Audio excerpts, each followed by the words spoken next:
Guys ഏതാ മഴ, ഏതാ ബ്യൂട്ടി. നമ്മുടെ നാട്ടിൽ എന്താ രസം ചെയ്ത സെറ്റപ്പ്. ആഹാ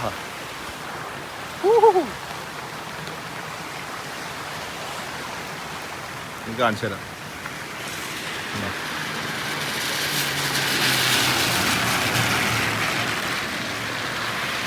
ഇപ്പോഴാണ് ശരിക്കും മണിയേട്ടൻ്റെ അവിടെ പോയിട്ട് ഒരു ചായ കുടിക്കണത്. നോക്കി നോക്ക്, ഒരു ഏട്ടനാണ് സൈക്കിൾ പോകണം മദ്രസ വിട്ടിട്ട്.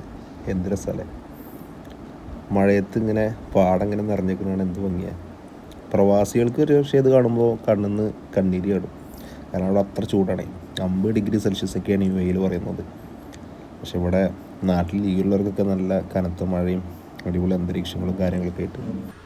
ശരിക്കും നമ്മൾ നമ്മുടെ ഫ്രണ്ടിനെ വെയിറ്റ് ചെയ്യാണ്, ഷമീറിനെ വെയിറ്റ് ചെയ്യാണ്. ഷമീർ കാറെടുത്ത് വരാമെന്ന് പറഞ്ഞിട്ടുണ്ട്.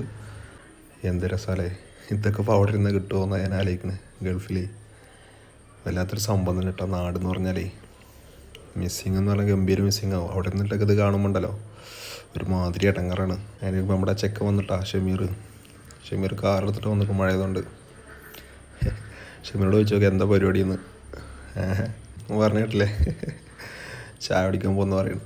ഞാൻ പോവാണ് നേരെ മണിയേട്ടൻ്റെ ഇടയ്ക്ക്. മണിയേട്ടൻ്റെ ഇടയിൽ പോയിട്ട് അടിപൊളി ചായയും കുടിക്കുക. ഷമീർ ചായയുടെ മെയിനാട്ടോ, ഫുഡി മെയിൻ ഫുഡിയാണ്. ഷമീറിനെ അഭിനയിക്കാൻ മടിയെന്നൊക്കെ പറഞ്ഞിട്ടേ ഞാൻ പറഞ്ഞു പേടിക്കുന്നു വേണ്ട, ഞാൻ കട്ട് ചെയ്തിട്ടുള്ളൂ, പേടിക്കണ്ട. അങ്ങനെ നമ്മൾ നേരെ മണിയേട്ടനോട് എത്തി. മണിയേട്ടൻ്റെ ഒരു കിടക്കാച്ച് ചായ ചാടിക്കുന്നുണ്ടല്ലേ, ഏതാ പൈപ്പല്ലേ. നല്ല അടിപൊളി ഒരു ചായ. 1 2 3 റെഡി. ഇനി അടുത്ത മുതൽ ഉണ്ട. ശരിക്കും ഇവിടെ പരിപ്പൊടിയായിട്ട് മെയിൻ, പരിപ്പൊടിയും പഴംപൊരി ഇവിടുത്തെ മെയിൻ. ഇത് രണ്ടും ഇല്ലാത്തതുകൊണ്ട് തൽക്കാലം ഉണ്ട വെച്ച് അഡ്ജസ്റ്റ് ചെയ്യാം. മണിയേട്ടൻ അങ്ങനെ പതുക്കെ അടുത്ത ആൾ വന്നു, ചാടിക്കൽ തുടങ്ങി. നമ്മൾ പതുക്കെ ഇറങ്ങാനുള്ള പരിപാടികൾ നോക്കുകയാണ്. ഇതുപോലത്തെ വീഡിയോസ് ഇനിയും കാണുന്നുണ്ടെങ്കിൽ നമ്മുടെ പേജ് ഫോളോ ചെയ്യാൻ മറക്കരുത് കേട്ടോ. ലൈക്ക് അടിച്ചോളി. ഞാൻ പറയണില്ല എന്ന് കരുതിയിട്ട് നിങ്ങളതൊന്നും ചെയ്യാതിരിക്കണ്ട. അപ്പോൾ ശരി, അടുത്ത വീഡിയോയിൽ കാണാം. Bye, see U.